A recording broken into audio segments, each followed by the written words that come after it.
Old stories like long-lost friends, rodeos and late-night bends, history before our time, round pens and pasture rides, Cowboys of the Osage.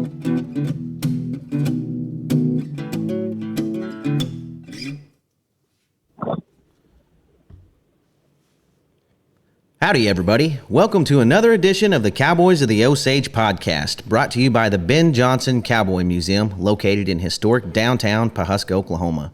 It's old Cody here, and as always, I have Jimbo with me, Mr. Rodeo historian himself.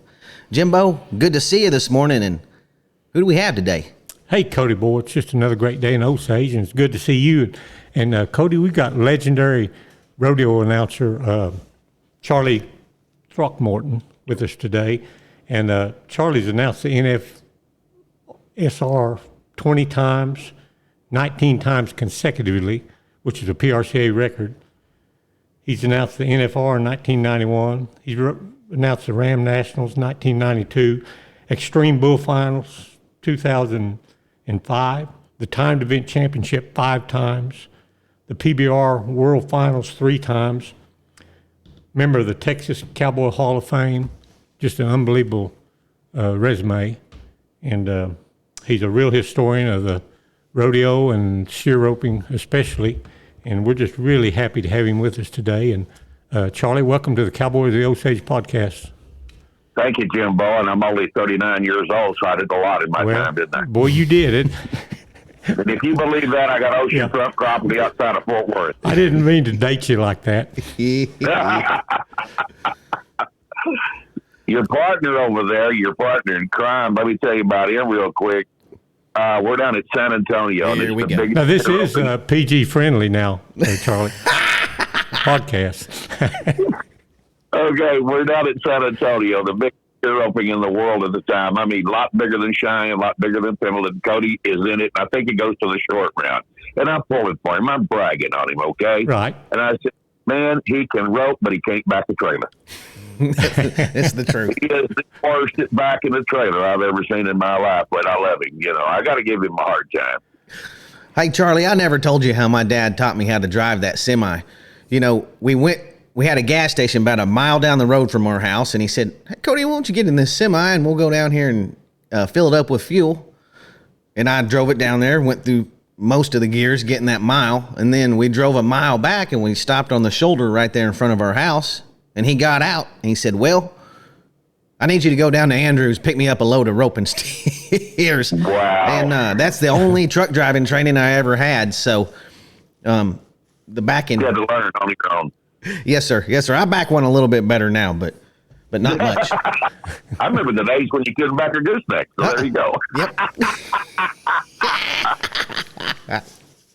I told you, Jimbo, I'd be cruel to him this morning. Yeah, pour it on him. Pour it on him. We don't get very many chances. I get what I deserve, you know. You know, I'll tell you what, one of my treats many years ago, we're sitting in my hotel room in Hobbs, New Mexico during the National Finals Rodeo, and Rocky and Cody are in there, and we're having some cocktails back in the day, and it was late at night, and we were telling stories, and I should have recorded it because it was good stuff, and we were talking about the Great Dun horse. Remember him, Cody? Oh, yeah, the Dutch, the horse that my dad sold to T-Woman. Yeah, and then T-Woman made a lot of history with that horse, and I mean, but a lot of history there with you and your dad and your family, and I enjoyed that immensely. I don't know, we stayed up till 2 o'clock in the morning, you know, and it was time for me to go to bed. I know Charlie's a bad influence on me when I get around him, Jimbo. Sound like I wondered where you learned some of your bad habits. Hanging out with Charlie. You know, I get to thinking about this steer roping. It's been a passion for me for a long, long time. And I look at 32 years ago when I announced my first national finals in 1990. And that's when Phil Line beat Guy Allen by $85. I remember that just like yesterday. And I talked to Phil, and he remembers it very vividly. And I was announcing with Clem 32 years ago. Oh my God! You know, when he did that, Charlie, I remember that too. I was just a high school kid or something when that happened, but didn't feel line. He came out of retirement just to show everybody that Guy Allen could be beat at the time. Then he immediately retired again. Correct. And they rodeoed together, traveled together, and they loved one another. And it was a friendly competition and rivalry. And I remember in that 10th and final round when we're doing the draws in order of world standings, and we still do that. You go to the 10th round in order of the current world standings. So everything's changing. And so Guy broke the barrier and still had the two loop to win the world. Now, the rules have changed since then, and I'm not an advocate of the single loop. And I got in trouble with the PRCA for saying that because you don't say that. You don't have you can't give your opinion. I said, why? National Football League announcers give their opinion. Baseball announcers give their opinion. What about me? Well, we don't want to do that. It's single loop. I said, it still ruins the average. You know, I can tell you. Let's go back to Jim Snively, Jimbo. Okay, you're there. Right. 1959, when Jim Snively was 48 years old. They two-looped them back then. There were only 15 no times in 1959. Really? 15 no times. Nowadays, there's a bunch of them. Yeah, you had two Two flat falls, two loops and two flat falls back then. Yeah. And the Jim Snively, now listen to this. Second place in the first go-around, fourth place in the second go-around, third in the third go-around, second place in the sixth go-around. He never won a go-around, but he was 170.4 on six, and it paid a gigantic income of $1,493. But that was a lot of money. Everything's relative now, right? Right. That was, they talk about these $50,000 paydays now, and that won't even buy a really good pickup. No, it won't. I mean, and of course, I was a baby back then in 1959. I was born in 54, so I was a baby. But I mean, man, that's history right there. But let me tell you, the tightest I've ever worked in the history of professional rodeo was when Scott Snedeker beat Guy Allen in 2005 by $1.67. I set it up in the 10th and final round, and everybody was standing, and you could hear a pin drop. That's excitement in rodeo. Now, we call steer roping, single steer roping, the illegitimate event of rodeo. But let me tell you what, the people loved it, and should you love it when that title race is that tight? Yes. Greatest moment I've ever had. Yeah, that's an unbelievably close race. It's just hard to believe after a long season that it could come down to $1.67. Joe Clark beat Joe Snively in 1961 by $94, and they thought that was just unbelievable, that you could have that tighter race. And that was nothing compared to what you're talking about. Yeah, Joe and Snively and Sonny Wright in 65 was about $615, so they were pretty tight right then. Right. But Sonny Wright back in those days was reckless in the steer roping event. He was dangerous. I mean, he would rope and duck off and just bail off, and the horse throwing that horse off. The horse has a jerk, and he has to compensate for that weight on the saddle, that fender, when you're riding the fender. And Sonny Wright was wild. He'd just bail off and go to him. But he was fun to watch, and I was a kid. Have you ever seen that picture of him? I think it was at Veneta, maybe at the finals, where his horse, he missed his trip, and that horse got jerked so bad, and the latigo strap is sticking straight out. That's how bad a jerk it was. And he doesn't even have a hold of the saddle horn. He's got a hold of the bridle reins. That was Sonny Wright. You know, he got bucked off on a big ranch out there in New Mexico one time, and he laid out there for a day, knocked out riding a yearling, and he walked back. I think it was like 40 miles. But he was a tough son of a gun. He was colorful, too. You remember how he used to tuck his boots in? He wore them high-top boots. And like Doc Hardy used to wear those high-top boots, Yeah, and he always wore a black hat. I don't know if guys are as colorful as some of those guys were back then. Do you? I don't think so. Remember Wild Bill Harlan? Yeah. Wild Bill was the father of the National Finals steer opening. Right. I brought him out at an opening ceremony one year at the National Finals. I said, Wild Bill Harlan, he produced the first one in 1959 in Clayton, New Mexico, and they all like to froze to death. Now, they had the GB, or the GRA, the Girls Rodeo Association, which is WPRA. They had 4 go-arounds of that, and they had team roping at 6 go-arounds, and then the steer roping at 6 go-arounds. But they were not going to have any of that until Harley May stood up and told the board, we're going to have it where you like it or not. They said, we don't need team roping, and we don't need barrel racing, and we don't need steer roping. But Harley May stood up with Bill Harlan and said, we're going to have it, and they had it. Those are my heroes. To stand up to guys that didn't have any perception of the future. The board of directors, and I hate to be hard on them, but how stupid can you be? Right. But Harley May and Bill Harlan took it to the forefront, and then King Merritt was kind of backing too with some money, and it didn't work, and they lost money. But we had to evolve. So when the guys today take a look at it and they bitch, they bellyache, go back to the hard times and the days when everybody started with nothing. You know, I was at that first finals. I was only 3 years old and really have no memory of it, but I know it was terribly cold. And I bet they tell him about your dad there, Jimbo. My dad, he went out, he was number 16 in the world that year, and they told him, I'm talking about Jim Jr., they told him to go out there because somebody would probably drop out. So he hauled a horse. We had to take 2 vehicles on account of that, so it was a little bit of trouble. Joe went in one car, and my grandfather and my dad and me went in the other car. And we got out there, and nobody dropped out. So they gave my dad a run in the chute. And he had to sit up there looking in that north wind all day long for everybody, other than at the barrel racing, he got in and warmed up. That was the only chance. So he was probably the coldest guy there. But they did pay him $200 a day, which was pretty good money back then. Well, that's big money. Yeah. There was one barrel racer back then. I got some records. I'd have to go back and look at it, but I kind of remember this. And she placed in around $15. Yeah, yeah. Like I said, it's all relative. You had to get started somewhere. We had to walk before we ran, and but touche to Bill Harlan and all those wonderful top 15 back then, the heroes of mine, the legends that gave our sport what it is today, and we should never forget them.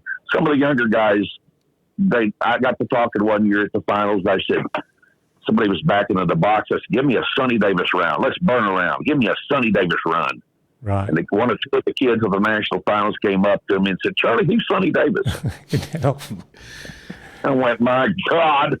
A lace-up brogans, Roman nose, Roan horse, and he could have big man that could move fluid, and he could beat anybody. I loved old Sonny. I mean, but we need to preserve history, guys, and some of the younger generations have missed this.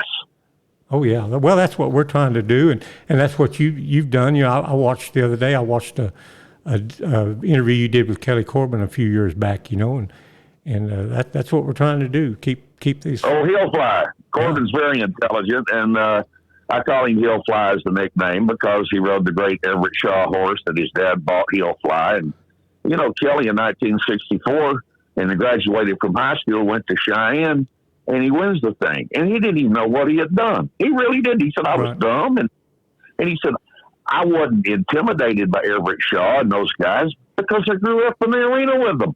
Right. I didn't know any difference. But a great story, Kelly Corbin. It was who does that? You graduate from high school and you go in Cheyenne. My God.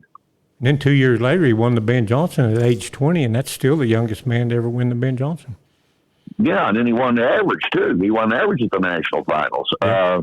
We take those great years, though, and I talk about Rocky Garnett and winning Cheyenne at his age at the time, and came back. And I said, he won it twice. And I said, my God, Rocky, you know, you're my age.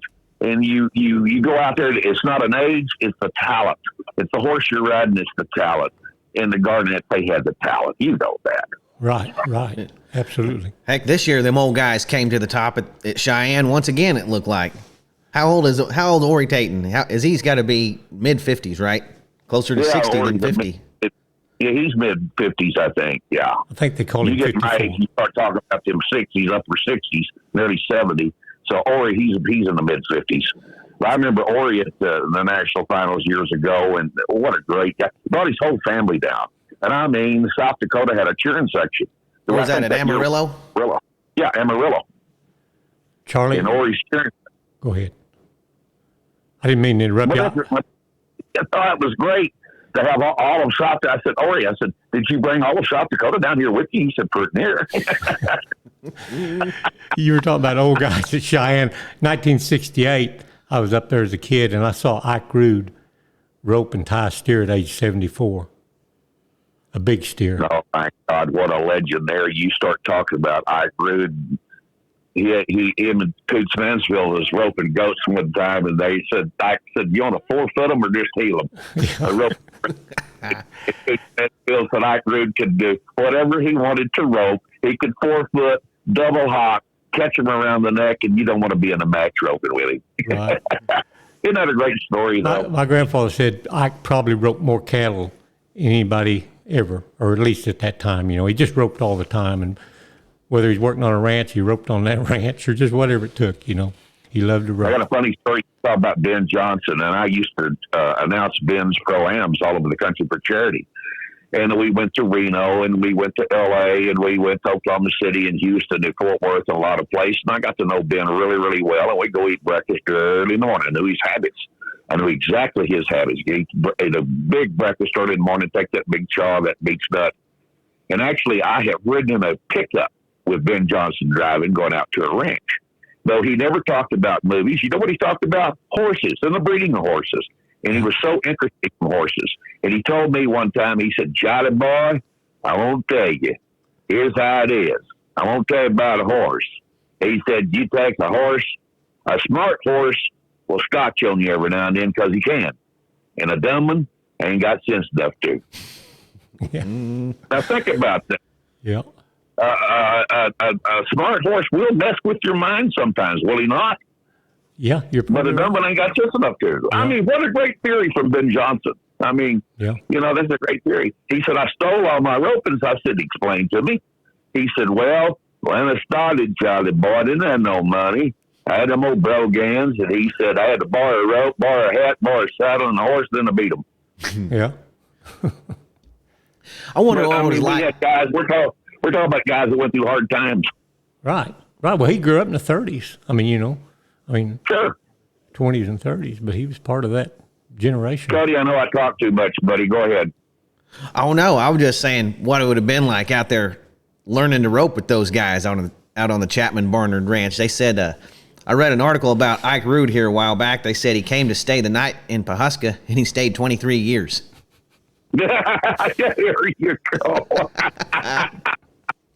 There you go. I mean, the great ones down through the years, ride the old Hancock horses and things like that. And the history, and of course, the Sniveys were history in big time history in rodeo. And you could pick out favorites, and I've got too many favorites to pick out. And I told Guy Allen, I told Phil Lyon, I said, you guys are my heroes, and I know you really well. But I said, my hero was Sonny Davis. And I told Guy here, the guy said, "Oh, my hero was Sonny Davis." You have people that you pick out growing up who would be your hero. I mean, there's McIntyre. There's so many down through the years. Everett Shaw, Shote Webster. Shote Webster could rope off a mule and win. There's a funny story one time. He said there's having a big roping at Clovis, and I worked Clovis for about 17 years out there, and this was way before my time, before I came along, and they had a big roping, and Troy Fort called Shote and said, "I need you to come to the roping." And Shote said, "On foot." He said, "Well, I'll get a horse for you." And he said, "No, I don't need to come. I'm busy." He begged him to come. So he said, "I got a gray yearling out here." He said, I've been feeding with him, he harnessed him up to a wagon. And that was Milligan's Roney's Milligan. So he took him out there, had never laid down a steer on him. He scored him. He logged him. He goes out there and wins the 5-head average. Because why? Because he was Shote Webster. Hey, Charlie, you know what the fees were on that roping back in the 40s? $1,000 a man. Yeah, right there in Clovis. In Clovis and in Encampment, Wyoming. The Merritts went up there and they put on a big rope of $1,000 back then. Where could you get $1,000? That was the equivalent of about $12,000 in today's money. Yeah, I think a lot of them had backers. Nobody just had $1,000 in their pocket. But you better rope to win. I wanted to be a tripler, and Monroe Tomlinson, you remember him, guys, don't you? Big guy. Yeah, sure. He unloaded a 2-eyed jack horse at my place when you're going to teach me art of tripping, scoring, and he had this horse he wanted me to ride. And he had a jerk line that looked like a well rope, and this horse could fairground them old cattle now. And I had no athletic prowess at all. And Monroe's he's a drinking that old light beer and a chewing that old tobacco at the same time. Don't even spit back sip of that beer. And he said, like as not, you're going to get killed. He said, I think you better pick up that microphone and lay down the rope. And I said, God, he told me an honest truth, but there's an art to it. And you know, Cody, there's an art to it. You've done it. Not everybody can do it. I can't duplicate what you guys have done, but I've tried. I just never could duplicate it. But I sure was on a good horse that day. I was a little nervous roping around Monroe because he was a legend. But he told me the truth. He said, I like you a lot. But he said, really, you need to keep announcing and not trip. he just well hit me. It hurt, but it was the truth. When I think about steer roping announcers, Jimbo, there's three that come to my mind, and three only. We got the great Clem McSpadden, we have the great Kurt Robinson, and we got Charlie Throckmorton. Yeah, those are the guys that come to your mind. Well, thank you. Kurt and I talk a lot on the phone. Kurt and I, maybe the most fun we've had, Kurt and I working together, because I would bring up something, he'd play off me, I'd play off him, because both of us are historians. You're both and sultans. It's fun working with Kurt. Yeah, Charlie could give Kurt a run for his money on them Sultan stats, I think, for sure. He's the northern Sultan, you're the southern Sultan. He is the greatest mathematician besides McSpadden I've ever worked with. Now, I'm going to tell you what, guys, these guys, we got computers and everything now, and I mean, I can keep up with an average, but Clem McSpadden and Kurt Robinson could do a running average of 10 in their head. I know because I've worked with them. That's how smart they are. Well, I was at the National Finals one time when Kurt got the statistician wrong. Do you remember the finals where it came down to Scott Snedeker and Rocky Patterson? I was announcing, and it was another one of them close ones Scott was in. And I looked at Kurt. I said, scenario, and he gave me the scenario. I should have known it myself, but I wanted to include Kurt, and we got it wrong. That'll happen every now and then. The one time, and it was terrible, and I felt as bad as Kurt. But we don't talk about that. We talk about positive. I said, you know what? We're all human, and we can make a mistake. Rocky was good with it. Scott was good with it, okay? But it was a mistake. And and I still think about that sometimes. And Kurt, he was just beside. He couldn't sleep for a week.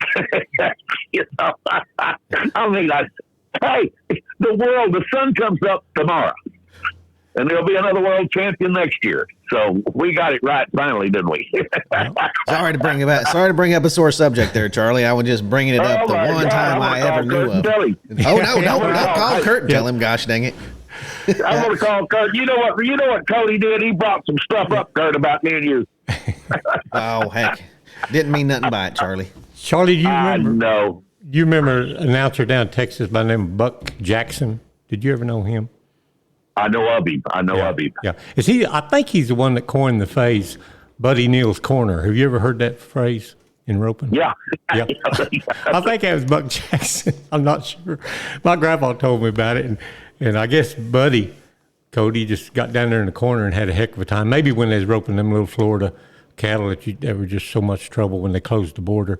And Buddy got down the corner. It was just a week on a steer. I don't know what all happened, but after that was always Buddy Neal's Corner down there. And Buddy didn't like it. My grandpa said Buddy didn't like it a bit. But from then on, that was Buddy Neal's Corner. Anybody get down there in that end of the arena, he'd say they were in Buddy Neal's Corner. Buddy Neal's son, Sandy, hired me for a rodeo one time in Coleman, Texas. But Buddy Neal didn't want to travel that much. And Buddy Neal was always mounting kids on expensive horses and helping kids. But like Troy Fort and all those guys said, when Buddy Neal showed up, you had to beat him. But he didn't want to travel. He was busy ranching, and he was busy into kids, and he was a great, great, wonderful man and a world champion. He just didn't travel that much. But, boy, when he did, he won. His percentages are way up there, you know. Yeah. Then there was another announcer up north that I'm sure you knew of, was Eddie Hanna. Eddie Hanna, didn't he announce the first finals, Eddie Hanna? I don't know. He could have, and I don't know. I hadn't thought of that. That's true. He probably did. Bill Harlan schooled me on all that.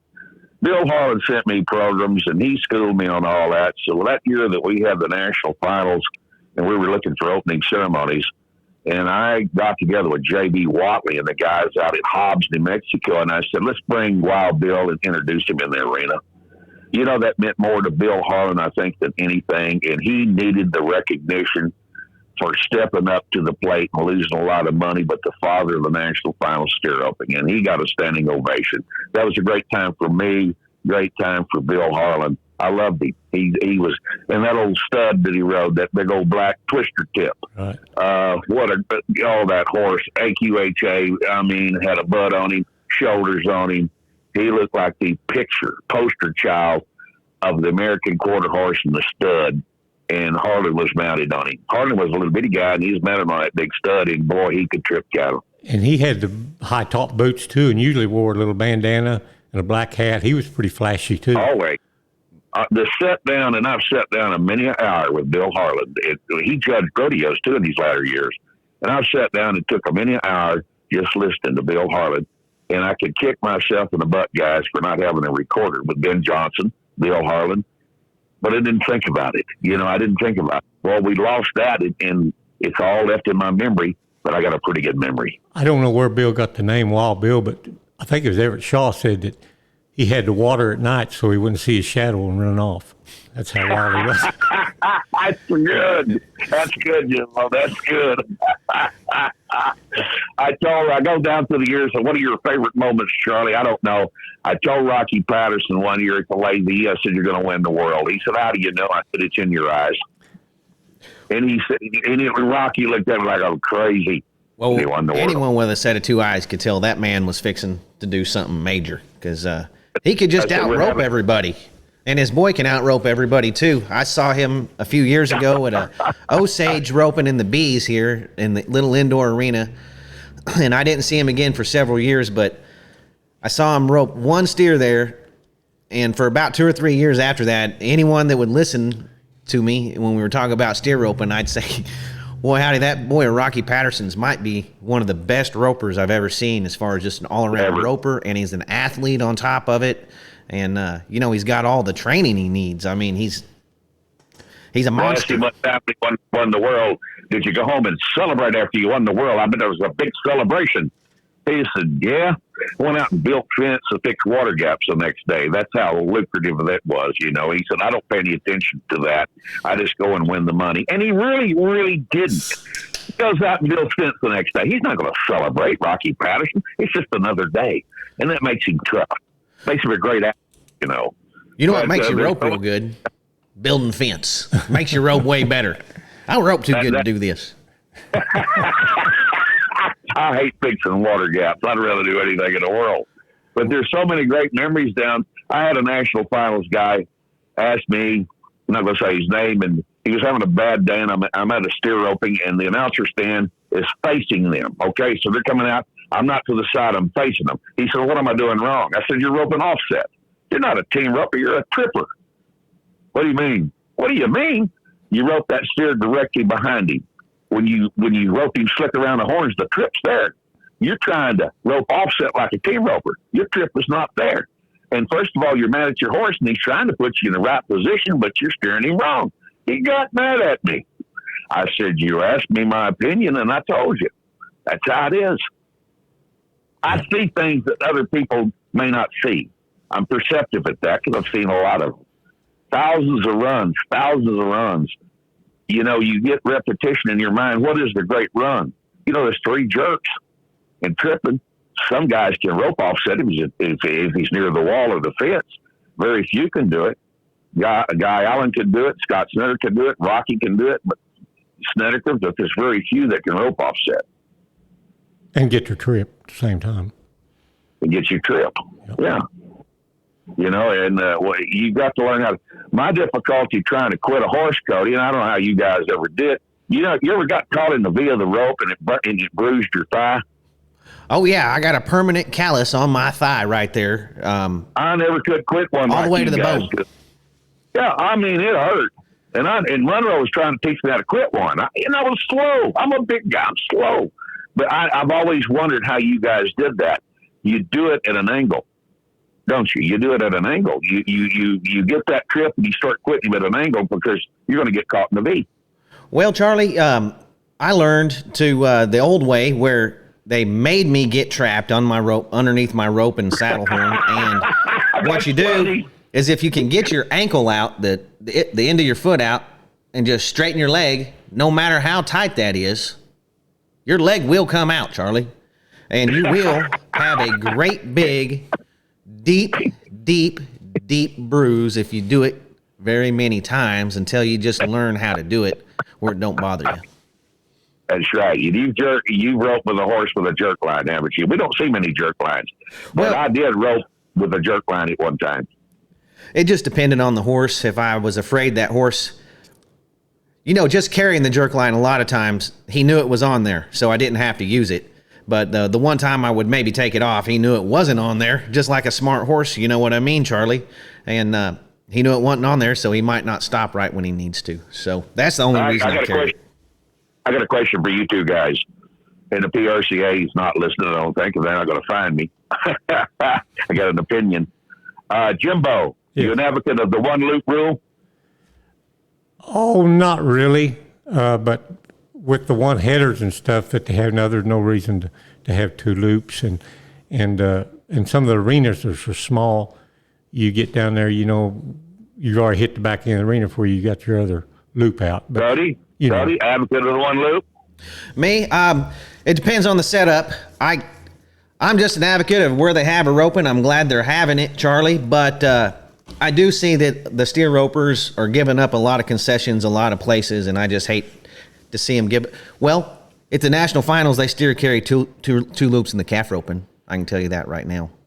Yeah, we're going to open up a can of worms, but that's what I do. I'm pretty sure it's on the directors of the sport that make the rules for each finals, Charlie. So, if anybody has a problem with it, they need to contact whoever the director of the steer roping is now. So, we attribute that to roping smaller cattle today. Okay, but my biggest gripe, if I'm going to be griping, is them running the steer roping completely, first two go-rounds the same day, 1 week before Cheyenne starts, That's the concession I wish they wouldn't have gave up, taking us out of the performances there, because that's really the only thing steer ropers had, in my opinion, is, we're in the performances at Cheyenne, the biggest rodeo in the world, but now they're basically done a week before the rodeo starts, 2 weeks before the short round. I would like to see more promotion in the National Finals steer roping and the rope trip and tie to educate people. I don't know if it'll ever happen. I've been an advocate of it a long time, and I want it more advertised for people. We need to create more new fans, young fans for it. We're creating, with the money up nowadays, we're creating more enthusiasm from young steer ropers, and I like that. We have the permit sessions, which I think is a great innovative idea, but we need to create a new fan base, because some of our older guys that got into the Calcutta, that wore the khaki pants, the white shirts, and San Angelo have died off. Well, what do you think when, Tough Cooper, he's roping steers, Taylor Santos, Coleman Proctor made a big splash out at Cheyenne. They got a large fan base. What do you think about bringing some of their fans in? Do you think that's a good thing, Charlie? I think it's an admirable idea. I love Tough Cooper. He ropes in an unorthodox mood. In a way, he ropes is not fundamentally right. And I told him, we were talking, laughing one day. I said, Tuffy would be schooling on you, because Tuffy was the professor of the rope. But he has an unorthodox style, and not everybody can rope like that. He trips steers like he's roping calves. But you know what? He's won money doing it. So more power to him. Who am I to say you have an unorthodox style? What I do over the microphone, because he does. Well, best I remember, his dad had an unorthodox style too, roping steers, and they changed some rules just because of Roy Cooper and the steer roping after he won the world, I believe. And Sean, I saw it in Sheridan, Wyoming many years ago when I was young. I saw the turnover, and I was announcing the Walt Arnolds and some of those guys, and then I saw the Seans and those guys coming up. Sean and Roy and all of that stuff, and I went, they're going to revolutionize this sport. And then the cattle started getting smaller, and then the rules changed, and those are the guys that saw the transition for your era, Cody. They saw the transition of it, and they got faster, and they got better. I didn't say they were more consistent, did I? They're not. Sean Burchett, he was tying these big steers in the 80s that fast, It was. And he wasn't around for the big change. To me, Charlie, the big steer roping change that happened, besides Sean Burchett revolutionizing the sport with a new style, is when Mac Altizer started supplying cattle back in the 90s. And they got so little and it got so fast. Mac Altizer, I worked his run one year. I was deaf after I worked that run because it was so loud. But he was the innovator of rodeo, and he had a great string of bucking horses and bulls and even set, but he loved the timed events, and everybody had even cattle. There will never be another Mac Altizer that was an advocate of every rodeo event and promoted every rodeo event, including steer roping, because he was a steer roper too. He was a great innovator of it. And then he was one of those guys, again, that helped revolutionize steer roping when the younger guys started getting faster. But everybody today, and they think, well, Charlie's a know-it-all. Everybody says, I see a lot of cattle wasted today. Rope a consistent go-around. You don't have to be out there trying to break a world record. Rope consistent in the round, and then you'll be in the average. But they waste cattle sometimes trying to be too fast. They'll get worried about Trevor, roping 1 and 8-1. And instead of worrying about that, worry about what you're doing and rope the round, and the average will take care of itself. You'll be in the average, the aggregate total. Not everybody can rope like Trevor and Guy and all those guys, or Cole Patterson. But, I think you have to concentrate on the task at hand and stay in the average. The money pays, but the rounds are pretty good too. So there you go. Yeah, at the NFR right now, I think that's one reason. Probably the average is probably a null and void thing anymore because there's so much money to be won, and you only have that one loop, but you need to get it on out of your hand and take a lower percentage shot, I feel like, in trying to win that money at the NFR. What do you think about that, Charlie? I do. I agree. I retired from the National Finals Rodeo in 2019. They gave me a painting, and they said, turn around. I turned around, and I cried, and it was Trevor and Guy Allen and Rocky Patterson and Scott Snedeker, and there was a reason they gave me this painting because I had handed Trevor his first world buckle in tripping, Scott his first buckle in world tripping, Rocky his first world buckle in tripping, and I handed Guy Allen his buckle when he broke Jim Shoulder's record. So they made this painting for me, and I cried like a baby. And it's one of my cherished possessions. And but I miss it. Would I ever come out of retirement? I don't know. I miss it so bad, and maybe I retired premature. But I would love to do it maybe one more time before I die. I don't know. You should be doing it every year from now on until you die, Charlie. My favorite steer roping announcer is Kurt. And I told Kurt that. I said, if I'm a fan sitting in the audience, I want to listen to you. McSpadden was a great storyteller. I've announced with McSpadden on numerous occasions. He knew steer roping. He was a great historian and storyteller. Kurt is a great statistician. I try to combine the best of both, but I love to listen to Kurt Robinson. I think he's the greatest steer rope announcer of all time. And that's my opinion, and I should know it. But I love those guys, and I'm not. Hadley Barrett was a great partner. He and I announced the national finals together. He was a fun guy and knew steer roping.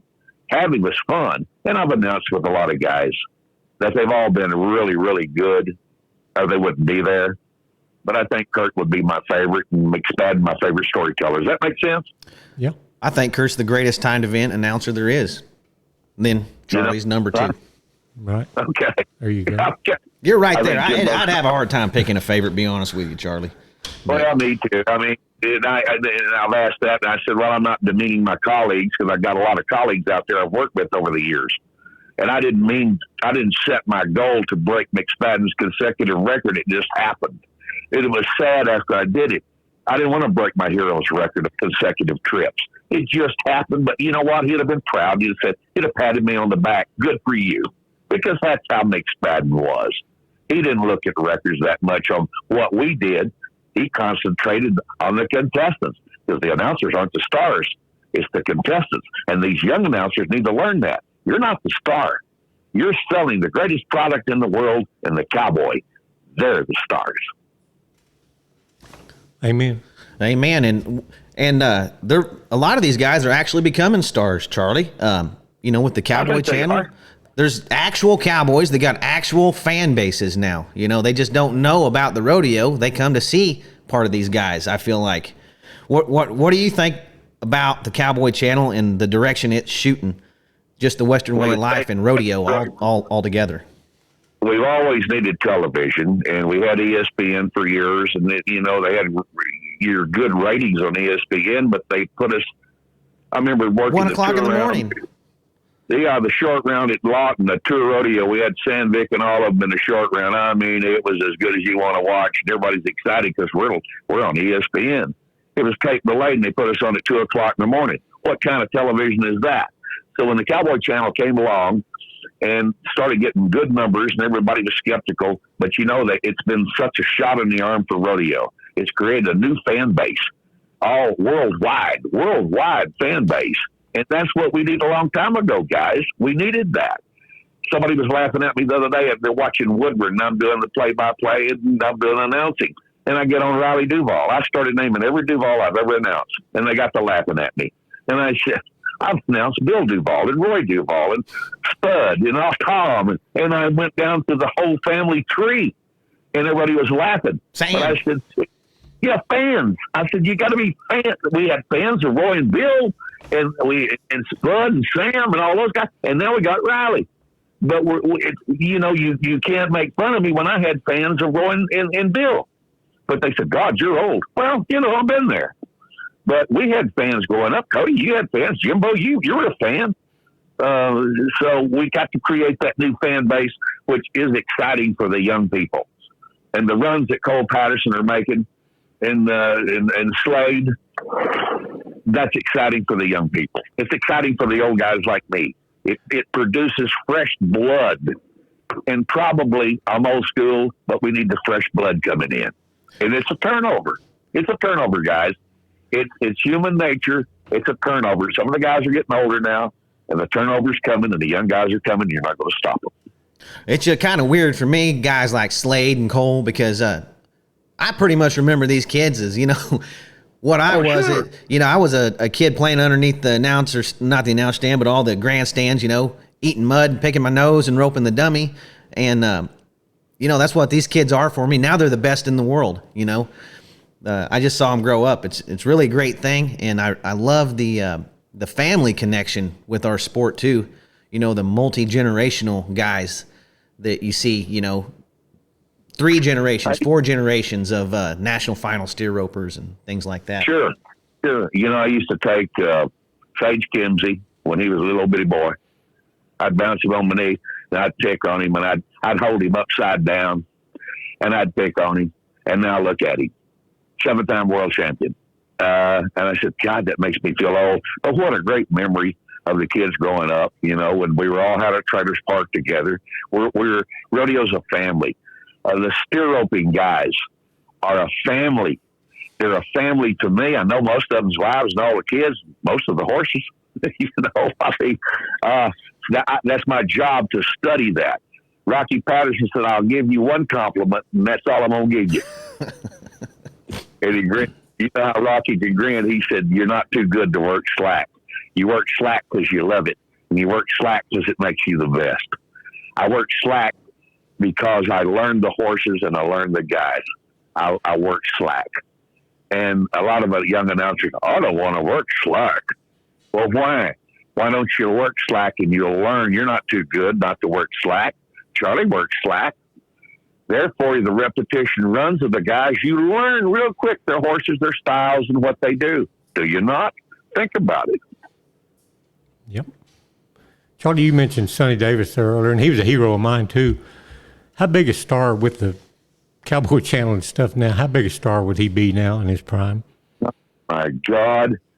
The big man, they would be in awe. He didn't look like he was doing it that fast. He was just that damn smooth.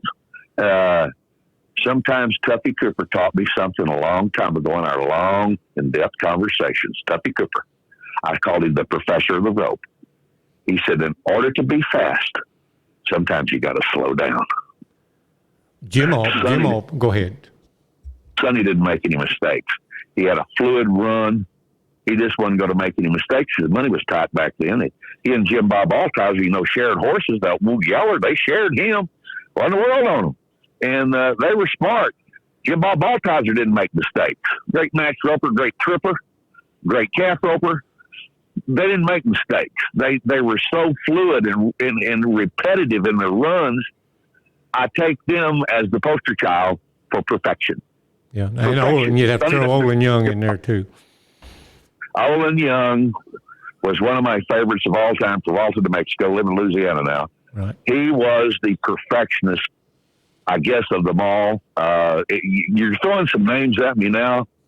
Olin Young. We forgot about Olin Young. Why should we forget about Olin Young? We shouldn't. One of the greatest of all time ever. We did a podcast with him the other day, Charlie. Did you? I bet that was great, wasn't it? It was, and people loved it all over the country. It got more likes and shares, you can imagine. You take those ropers back then, and exciting ropers down through the years. Harry Lynn is no longer with us. Charlie Lynn was a great roper. Who am I leaving out, Cody? I mean, I could go on and on and on about different guys. You know who's one of the greatest ropers I ever saw, Charlie, ever in my life? And I've seen a lot of ropers, not as many as you. J.D. Yates. Just as far as just being a pure roper, being able to rope anything. J.D. Yates and Bobby Harris are two of my favorite guys to rope, just as being pure ropers. We're at the National Finals Steer Opening in Hobbs, New Mexico, and we got a lunch, and we're on a golf course eating hamburgers. That was our lunch at the time, which was a fun place. And JD said, I'm traveling back and forth to the World Show. Oklahoma City, I got a jet because I have a lot of horses in the World Show. He trains a lot of horses. Yeah. He was going back and forth, and so he and I got on the golf cart, and we got our hamburger. And he said, I got to get gone, and then I'll fly back, and I'll be back tonight. I said, you're burning the candle at both ends. He said, I can make it work. He won the average that year. And then he had Trey with him, was a little boy then. And I said, he's going to be a future superstar. I hope we're working with him. And now look at him. He won the average in the National Finals in the team roping. He's amazing. So man, it evolved, didn't it? So I got a lot of great memories with Gates. Bobby Harris, known him forever. His father was a great tripper, Nick. You want to go back to the days of Nick Harris? Great tripper. What about the timed event working it, Charlie? Who's some of the greatest guys you've seen go through the timed event? It changed. You got to see good team ropers because they had space. The Thomas and Mack Arena runs team roping to me. I'm going to be vocal now. I probably shouldn't say this. Well, it's good watching for sure, but yeah. The Lazy E had the proximity and the width of the arena to watch team roping as an art.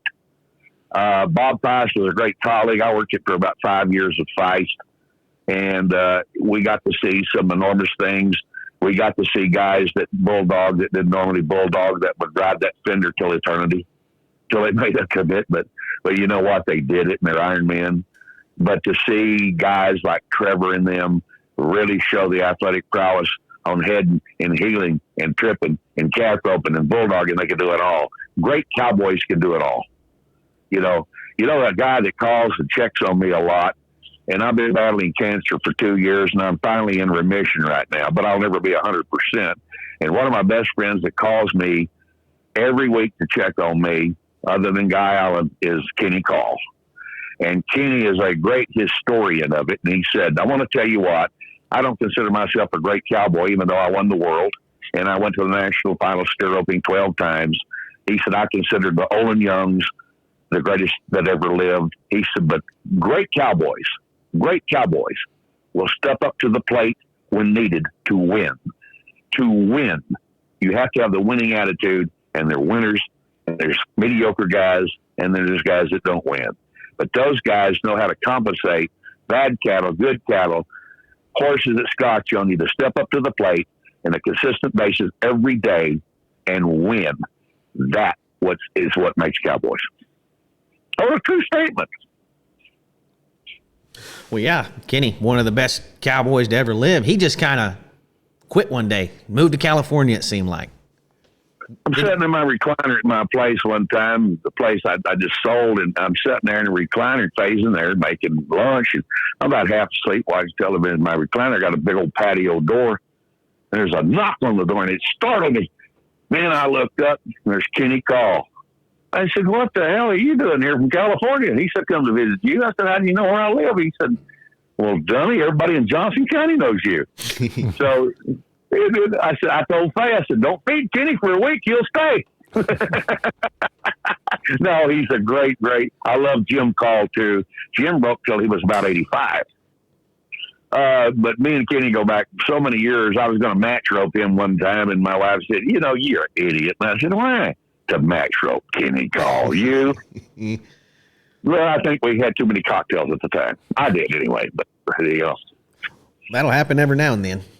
That'll happen every now and then. Especially when you're hanging out with Charlie, like it did me that one time that I drank too much, got Jimbo. You in trouble. That one time. But you and Rocky, I'd love to. We need to do that again.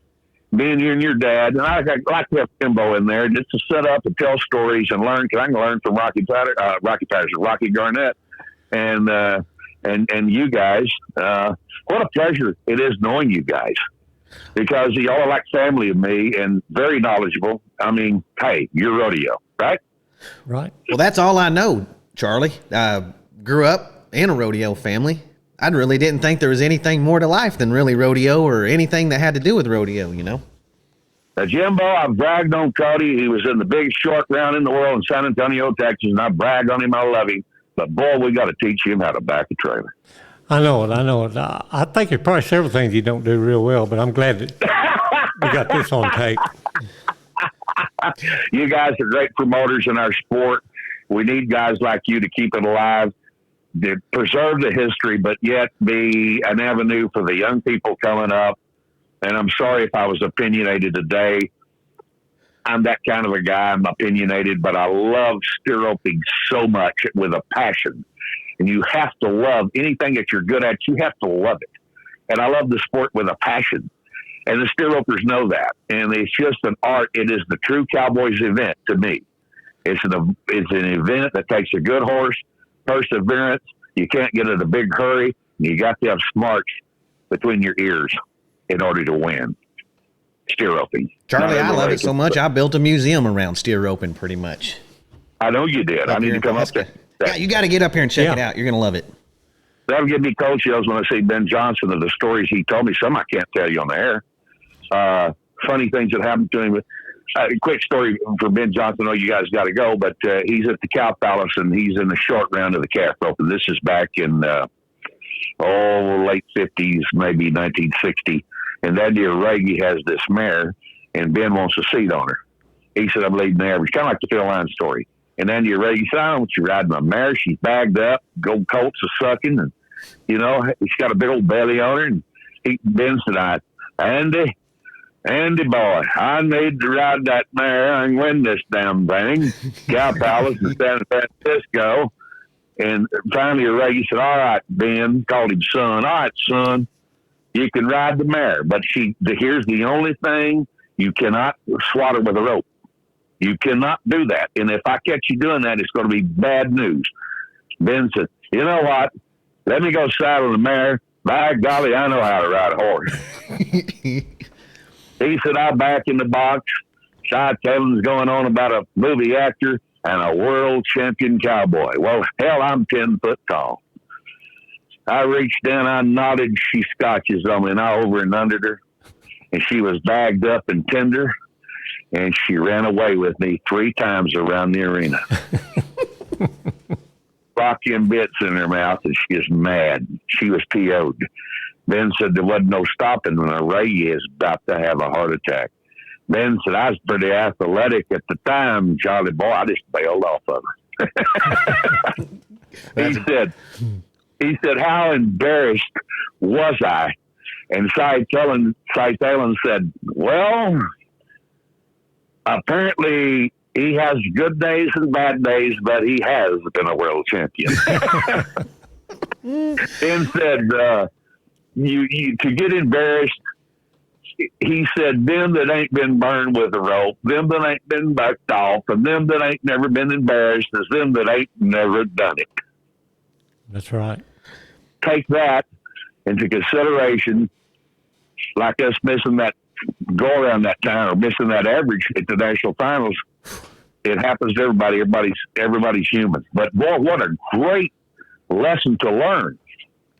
If they haven't done those kind of things, they ain't never done it. Well, you don't know till you learn a hard lesson, pretty much. There's no rule book for some of this stuff. There's going to be mistakes made by Snedeker and those guys. Today they're going to make mistakes in a run because they're human. They just don't make many of them. Did you see that run of Scott Snedeker the other day at the Spicer Grip? Woo, buddy. My God. Tied the bottom leg on the right side and spit him out. I go down there at Corpus Christi one time. I'm now tripping down there. So Walter Christi is going to work cattle. We're all going to go out there and help him. Then we're going to hog hunt and eat big steaks. Me and Scott Snedeker and J.E. Bland, John Bland, and we had, I don't know, there's a bunch of us. And we worked all them cattle that morning, and we went hog hunting. But to watch those guys dragging calves to the fire, they weren't just rodeo cowboys. They were real cowboys that day, and I watched them myself with my own eyes. I had ear tags. I had an easy job. But John Bland could castrate cattle more quickly than anybody ever seen with a razor knife. And then Snedeker was dragging them to the fire. And all these guys down there, it was an art. And then one old cow jumped the fence, and Cody Lee and Snedeker went after her in a dead run in the pasture, and they roped her. I said, that's cowboy stuff right there. That's cowboy stuff. And you've never lived till you go sort cattle with Cody Lee because he mumbles and you can't understand him. No. He's a heck of a roper. I remember watching, I watched him rope in his very first steer roping ever. It was at over there in Poolville, Texas. He came up there with Jason Cooper. Yeah. The rope at Doug Dugan's house. He called me one day. He had a place over 7 miles from me. He said, I need some help sorting. It won't take long. I said, okay, let me get ready. And I'll come over there. You want me to help you sort some yearlings? Yeah. But, I'm short-handed. I get over there and it's just me and Cody. I said, how many we got? He said, we got about 353 mama cows. So he mumbles and the wind's blowing. He's got a spiral notepad in his pocket. He's writing things down. And you cannot understand a word he says when he turns his back to you because he mumbles. Uh-huh. I wanted to kill him. But I helped him. We got him done. So there you go. That's what neighbors do. What about his father-in-law, Robin Bland? Oh, my God. They broke the mold and they made him. We like the heck out of him up here. He fits in up here in Osage County. He makes me laugh. He's an entertainer. He needs his own television show. I think he might need one. Hey, Charlie, he was telling me about announcing some of the Ben Johnson team ropings and stuff. Who's some of the movie stars that might surprise you that are actually a pretty good roper? I thought Bruce Boxleitner roped really good head cattle. Johnny Crawford was certainly a hand with a rope on a given day. Boxleitner, let me think of other things. We had George Strait at the time that roped really well. George ropes good anyway. Was out in L.A. and he roped really, really well. Had Mel Coleman, Healing Boy, the old bronc rider. Yeah. Larry Wilcox could heel fair, God, you caught me off guard there, but Boxleitner and Crawford were pretty good. Barry Tubb could really rope. Because he was an AJRE world champion when he started, and then he got into the movies. But Barry could really rope. So we even had Camarillo at some of those pro-ams, But Boxleitner was very adept at heading cattle, and Crawford was a natural-born cowboy. Crawford wanted to be a cowboy, but a great actor that took it serious at one time in his life, and God rest his soul, he died last year. But he was a good hand. Good hand. There's so many down through the years that would surprise you on a run, We had Casey Tibbs that traveled with us and all that and fun stuff. And Ben and some of the ladies of the Autistic Foundation in Houston sent me and Casey to do some PR work. And Casey was good at PR. Man, he was good. But when we went out to eat, that Casey Tibbs came out at him, okay? He had a whoopee cushion. And we're in a 5-star restaurant and hotel. And Casey's got that whoopee cushion, and he embarrasses me so bad. And he never cracked a smile. And everybody's turning around looking. He was a megastar in his day, wasn't he? Yeah, and I called Jim Shoulders and Harry Tompkins. You know, Harry Tompkins started me in a bit, and I called him. I told him what he did. They said, "Oh, hell, you should have been with him when he did the real thing." Yeah. You grew up around Harry. You mentioned Harry Tompkins. You kind of grew up around him, I guess. What would he think of the bull riding today, Charlie? The PBR and all that stuff. He would admire the ranked bulls, and he would get mad when people said, "Well, the bulls in their area weren't as ranked as the bulls today, but there's just more ranked bulls." Right. Now, when Harry rode the great stack of butlers, hey guys, I'm on the air. So I said when he rode, Benny Butler was a kid when he rode Speck at Amarillo, one of the greatest bull rides of all time, and he's bucking spin so hard, just like any of the PBR bulls. Right. So again, if Shoulders and Tompkins had to ride those kind of bulls today, they could. They would adapt to the situation because, again, what I say, Jimbo, they're winners. Right. Jimbo was telling me the other day. I'm sorry, Charlie.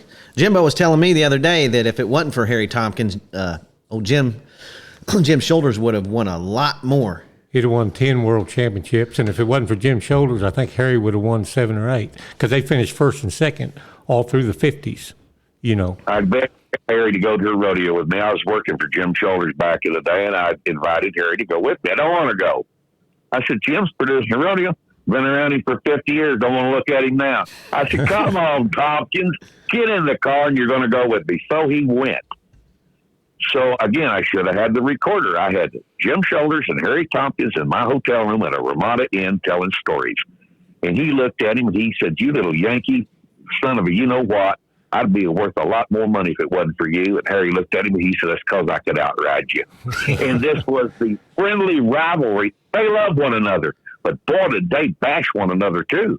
And I figured it out was tough love, and I figured those two out. No, the greatest of all time. Yesterday was a sad day for me, but a good day for me. I went to church yesterday with Martha Tompkins Jordan, and we had a great lunch, her and her husband, Larry Jordan, after church. And I had NFR back number 1 that's been hanging in my house for years that Harry had given me. And I told him yesterday, and I had tears in my eyes, I said, it's time that I can't be selfish and keep this in my home. I want to take it to Colorado Springs. And we all cried, and that's where it's going. NFR back number 1, 1960, Dallas, Texas, Harry Tompkins. Me and Now, Jimbo. what a prized possession. I don't want to be selfish. I want the public to see it. Right. Me and Jimbo saw back number 1 from 59 the other day, hanging up on MP's wall over there in Shoulders, Henrietta. They said they were. He told us the there. whole story about it. They didn't even know they had it, and they were digging around through some old stuff, and his mom saw it, and he said, "Oh, I'd sure like to have that, Mom." And he got it for Christmas from him, right there, one year. That's One of funny one. story I'll tell you about Shoulders. I'm working for him years ago, and I'm pretty young, and he's paying me, starting me out. He ain't paying me that much, but he'd hammer on me about a price. Called me Vic Crolla. So he said, Vic Crowley, you come over here, and that old gal that carries the flag of the national anthem, been doing it for 45 years here. You go tell her we want to change it up. I said, I really don't want to. He said, you get your butt over there right now, and you tell her we're going to change it up. Well, I'm scared because this old gal's pretty rough. And so I go over there in my hat in my hand. I said, ma'am, you're so beautiful on that paint horse. I said, but I've got an idea to change this opening ceremony where you will take him in a dead run after I make this big, long speech, and it will show your beauty and your riding ability, and you will be under a spotlight and you're gorgeous. She said, Mr. Charlie, I love the idea. Jim Shoulders is behind the porta potty giving me a hand gesture. I called him. I said, I never did think Jim would be a chicken, but he was a chicken that day because he wanted me to go third instead of him. So that's a true story. If Sharon was still here, she could tell you that story. But anyway, we laughed about that. I said, you sent me to the lion's den. Well, Victrola, I knew you'd have some smooth words. And I did. I had that gal eating out of my hand, and she did a good job. She did a good job with opening ceremony. She did. We just wanted to change it, and she had been doing the same thing 45 years. True story about Jim Shoulders. How many rodeos are you announcing this year, Charlie? Not very many. I'm on a limited schedule. I'm not able to go hard anymore for my health. I've had cancer in my sinus cavity next to my brain. I've had 35 proton radiations at MD Anderson. I've had more chemo than a man can stand. I'm taking a Cortula drug right now to keep me alive. I've had it in my lungs. I've had it in my liver. I've had it in my lymph nodes. And right now I'm in remission. So I thank the good Lord every day. And does he have a plan for me? I think he does. Preach the word of God, give a prayer at a rodeo, and be a good announcer. I think to talk to the masses of people like I'm doing today, he's allowed me to do that. I talk to him. I don't ask him for any special favors. I get up every morning, pull on my boots, and give thanks for those things in which I have, and I've been blessed. Not everybody gets to announce the National Finals Rodeo 20 times. Thank you, Lord, for my career and my life. And if I go tomorrow, I have no regrets. Hey, I know you got some sponsors, Charlie. Who's all your sponsors? My great sponsor for years has been Wrangler, and then Randy Watson Boots, my brand new sponsor. I came on board with him about 2 years ago. Makes high quality boots. I've done some things with him, some commercials. We're going to do more, and he's really coming on strong. He's got a bunch of Canadian bronc riders wearing his stuff now, and a lot of people say, "Where did you get those boots?" Well, they have a great sole to them. They have a steel shank surrounded by cushion, and they support you, and they're great boots. And I can go on and on about them. But that's my sponsors, Wrangler and R. Watson Boots. Check out the websites. You'll be glad you did. Hey, I'm going to get away from steer roping for a second. What do you think about these Wright boys? Brothers, dads, uncles? How many of them are there, Charlie? Do you know anything that we don't about the whole deal? I've never seen anything like it.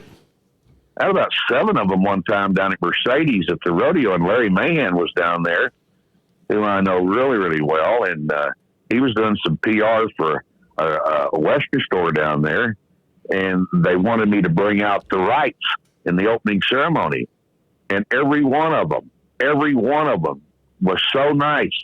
I'll be glad to help. This is what makes champions.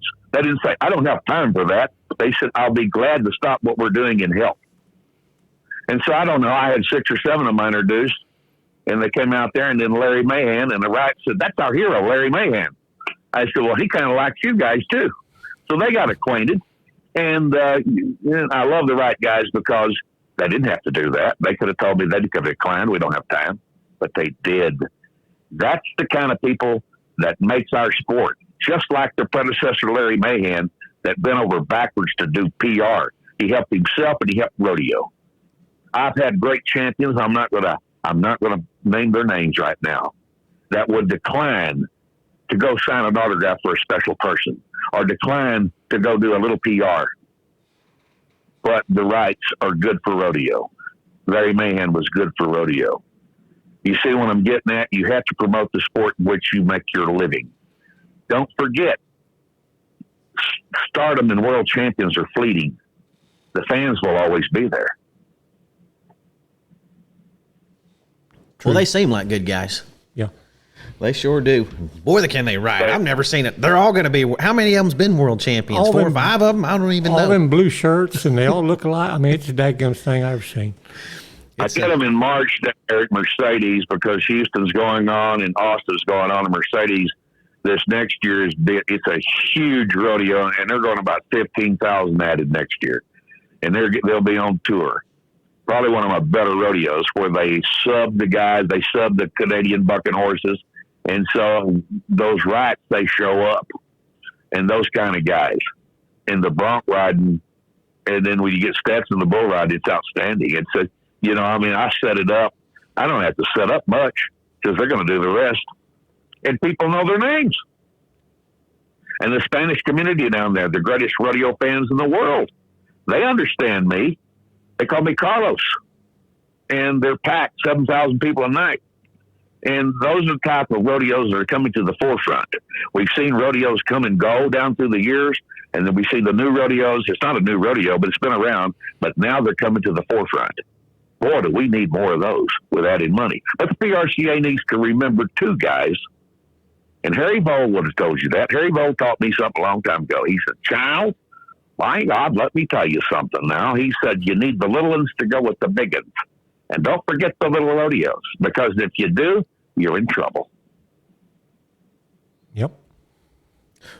Well, everybody knows that. They've already tried another rodeo association without the little rodeos and without the entire membership back in an association. It just doesn't work. You know, they had the best in the business try to go do their own thing, and it just didn't work out because they didn't have a membership and they didn't have all the little rodeos to you know, to pay for everything. The great Bill Linderman, who was before my time, I admired his philosophy. And he said, out of the whole 100% pie, you got 10% guys that make a lot of money and are world champions. If it wasn't for the 90%, the 10% couldn't make a living. If it wasn't for the 10%, the 90% wouldn't have a rodeo. That's right. Think about it. Hey, Charlie, who was your announcer mentor when you were first coming up? You still there, Charlie? Really didn't have a mentor. Bob Tallman has been in my support corner for years, and he set me up with MD Anderson Cancer Hospital because he does a charity down there. Probably one of my best friends. When I was growing up, I listened to Cy Talon. I thought he was great. Well, Bob Tallman's the entertainer. Cy Talon was a quintessential rodeo announcer. Would his style, Pete Logan signed my card, would their styles work today in modern rodeo? I don't know. I don't know if they would. But they were the cream of the crop. Chuck Parkinson, Hadley Barrett. Hadley was an influence on me in later years just to have fun. I learned one thing. When you go to rodeo, have fun. That was through Hadley. He would click off the microphone. We were working together, tell me something funny, and I couldn't even click it back on to finish because I was laughing so hard. But if we had a good time and the people saw that we were having a good time, they had a good time. It was not fake. We're having a good time. Oh, Hadley, he's seen a bunch, didn't he? He went from the day where there was an orchestra or an organ player all the way to where there's rock and roll playing right in the background. So did Charlie. Organ and Coleman Becker. Charlie, that kind of leads me to my next question. I hate to put you on the spot, but if you were making a Mount Rushmore of rodeo announcers, who would you put on it? The guys I just mentioned. The Cy Talon, Pete Logan, Chuck Parkinson, Bob Tallman, Hadley Barrett. You can only put four on there. You can only do four now, Charlie. I'd put Corley on there. Corley's a funny guy. It was funny at San Antonio one year. Corley wanted to jump in and announce it, and Hadley said, look, this is my bumming son-in-law. He gets on my nerves. Get out of the way. You don't know anything about tripping. Charlie's the Vince Kelly of tripping, so get out of the way, bum. Corley just looked at him and said, I love the respect for my father-in-law. Of course, Hadley loved Corley, and they had fun, and everything was fun. You got to understand, guys, we're having fun. And too many people take themselves seriously. We didn't take ourselves seriously. Jesus Christ. We had fun, you know. What about the Mount Rushmore steer roping? I'm going to make it a little harder on you, Charlie. Oh, my God. I knew you would do that to me. I got too many friends. My God. Guy Allen. I mean, that's without a doubt. That's no-brainer. No-brainer there. Guy Allen. Oh, my God. Everett Shaw. There's two. I can't do this. I can't do this. You got to do it. Snedeker, Patterson. I can go on. I don't know. I've had too many favorites. Clark McIntyre. Okay. I mean, who else you want to mention? Jim Davis. Okay. Ben Johnson Sr. What about him? Shoat Webster. Shoat. There's too many of them. Yeah, it's hard to do. We put people on the spot. Shoat Webster was a cowboy. Shoat Webster was a winner. Shoat Webster was determined when everybody else gave up. You'd have to put him on Mount Rushmore. Mount Rushmore needs to be expanded if you're going to go with steer open. Okay, let's just go one more then. Just the Mount Rushmore of rodeo period. I'm throwing Harry Vold on there. Oh, my. You'd have to put Harry on there. Harry taught me a lot. How many nights with Fred Dornkamp and Harry Vold, and we had a cocktail late at night telling stories. He was good for rodeo, and he was a great philosopher. He said, I'm going to tell you what. If they don't get a handle on this rodeo business will go to hell in a handbasket. Now, you need to listen to me, boys. And he was right. You need to listen to those guys. The predecessors, Cotton Rosser. Cotton was not a fan of steer open, but he was good for rodeo, okay? He's good for rodeo. Yeah, we're just talking about rodeo. Yeah, rodeo. He's good for rodeo down through the years. Tommy Steiner was good for rodeo. Tommy Steiner. Nobody knows who Tommy Steiner is. Bobby Steiner's father. Sid Steiner's grandfather. Was that Buck Steiner? Buck Steiner. I sat at that old saddle shop and listened to him tell stories. He was a friend of Benny Binion back in the Depression era, and they liked rodeo, and they were put smart. Benny on there just because of this Cowboy channel. I think it all came around because of Benny at the end of the day. You know, Brenda Michael died the other day. She's one of my dear friends, and Benny Binion's daughter, and we talked a lot about bucket horses. And Clint Johnson is her son-in-law, a great guy. And the other day, 2 days before she died, she had cancer. We compared cancer notes, but Brenda got pretty bad, and she was in hospice. And I said, Brenda, trivia today. Do you feel like it? Shoot. I said, South Dakota bronc rider was an Indian. Was an educated cowboy. Placed in 2 go-rounds for the National Finals Rodeo, good bucket horse. He said, stop. That'd be Joe Chase, University of South Dakota. Got his master's degree. Could really ride broncs. Went to the National Finals about 3 times and got fat when he got old. I said, good for you, Brenda. Then she died the next day.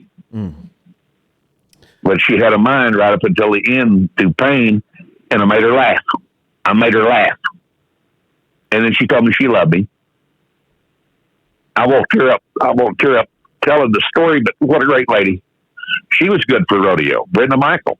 You know, her granddaughter's the best one on the Cowboy channel, I think. It interviewed her. She's great. And I didn't realize she was her granddaughter till the other day.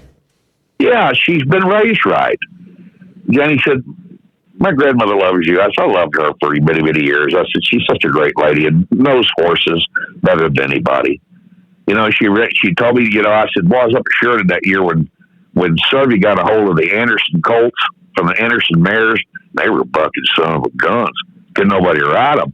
And we bucked them out one afternoon in Sheridan, just bucking them out. And that Bud Longbreak, some of them guys trying to get on them, they couldn't ride them. And Brenda said, I'll tell you where the Anderson mares came from. Because she was a part of history on that big, massive ranch up there that Benny owned. And Benny Binion knew bucking horses. Don't think he didn't. No, Casey Tibbs.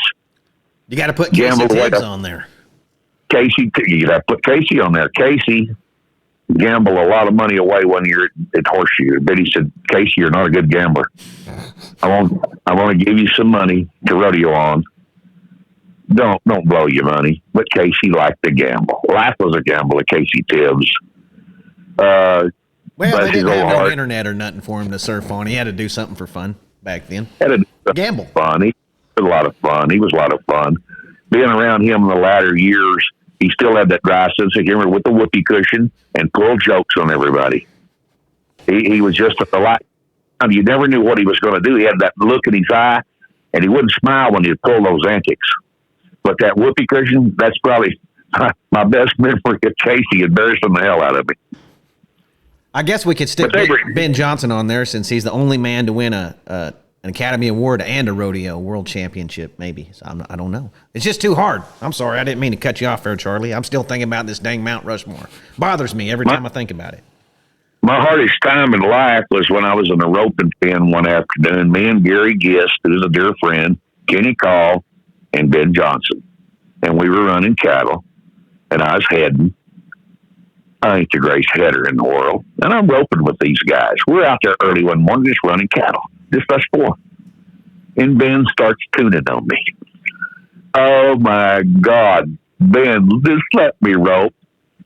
Let me tell you what, Charlie boy, you're roping sidearm, and you ain't no Sonny right. Get that elbow up. And he hammered on me. I thought, I'm just here to have fun. I'm an announcer. Yeah, and I'm going to tune on you roping. That's how Ben Johnson was. He was a super human being, and he liked me a lot, and that was the reason he wanted to make a better roper out of me. And him and Joe Crow, we'd go eat breakfast, 12-course meal for breakfast. Ben want biscuits and gravy and eggs and sausage, and he had to have the gravy he wouldn't eat, and then a whole pot of coffee, and then the beech nut chewing tobacco. That was Ben. I could tell you his habits back in the day, because we went together to all those Pro-Ams together. And one year I remember at the Lazy E, this is could have been tragic. The fender broke with him, and Ben hit that old arena going 9-0. My God, we ran out there, and he's getting some age on him. Oh, hell, boys, I'll be all right. Ain't the first time that's happened. But he had to be so sore the next day, he never let it show. He said things can happen when you're dealing with horses and cattle. But we were concerned that Ben was going to break all of his bones, and it could have. A fender breaking. And he went up, because technically you're standing when you're throwing, right? Mm-hmm. Yeah. Are you? Yeah, I am normally. You got an arm, you don't rope on your butt. You're gonna go forward and stand. Well, that fender broke, it threw him off balance. But it could have happened to any of us. It could have killed us. But Ben Johnson tough son of a gun. I saw that with my own eyes. He said, and I said, the next morning we get, are you sore? Hell yeah, I'm sore. I ain't gonna let off. He wasn't gonna tell the public. He said, I didn't do that old bursitis any good in that shoulder, shoulder. That right shoulder ain't worth a crap. Blah, blah, blah. Joe Crow, that is a blast from the past too. You mentioned him. He was from right over here in Bartersville, Oklahoma. I'm sitting beside Ben Johnson and Joe Crow in the foyer of a hotel. I can't tell this story on the air. I should have recorded it. It was funny. I still remember it. So much of them two, their gestures and their funny mannerisms. And Joe Crow was a Cowboy from day one. Well, didn't he go to Oklahoma A&M? Yes, and I think he made the finals in steer roping 2 or 3 times. Yeah, I remember him well. His wife Rosemary, and I remember him. Yes. I remember, I'm old enough to remember carrying on a long conversation with Nell Shaw. Yeah. How about that? Yeah. Well, I've had a lot of them. They used to stay with us when they'd come back to Husky, for the Ben Johnson. Isn't that great? Yeah. Isn't that great? She was such a gracious lady. Yeah. One lady. My dad used to, my dad's rodeo and partner, one of them was Neil Worrell, which was her grandson, Nell's grandson. And we'd stop down there in Stonewall and see her all the time, anytime we were going through. And I was so young and dumb, I never took the time to slow down and listen to what they were talking about there in the kitchen. I thought about that a lot, Charlie. I'm sure you have. Neil Worrell won the average in 1990, 32 years ago. Won the average. Oh, yeah, old Whirly Bird. I got some good stories on him one of these days, I'll tell you, Charlie. We need to do this again, guys, because we got so much to talk about and so much more to talk about. Yeah, we got to do another one with you here in a couple months, Charlie. Maybe after the Steer Open finals. What do you think? All right, man. You guys are wonderful. Thanks for having me on today. Well, we sure appreciate you coming on and giving us your insights on the world of rodeo and your Mount Rushmore of steer ropers and stuff. We appreciate that, Charlie. And again, I hope I'm not too opinionated, but that's my demeanor. No, we like that. We like that. Well, we're going to have him on, talk about his career a little more, too. All we did is talk about everybody else's, but... Yeah. That's my job, not to talk about me, to talk about everybody else. I know, That's but my hell, job. I'm curious about you sometimes, Charlie, so... I can't really get in depth on that. Yeah, but... Well, man, it was sure nice talking to you, and we appreciate you coming on, and I appreciate you keeping all these old guys' memories alive, too, Charlie. Yes, for sure. And all their horses and stuff. I love you guys for what you do.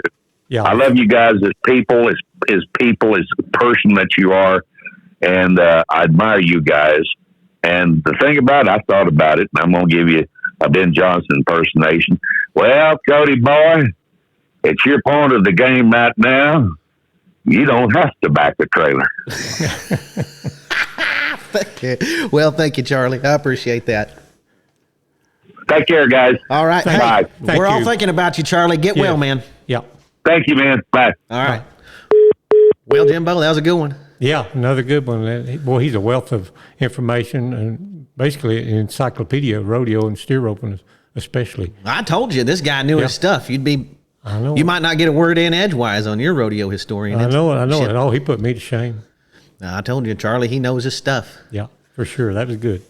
Well, all right, everybody. Until next week, this has been old Cody and Jimbo. See y'all later.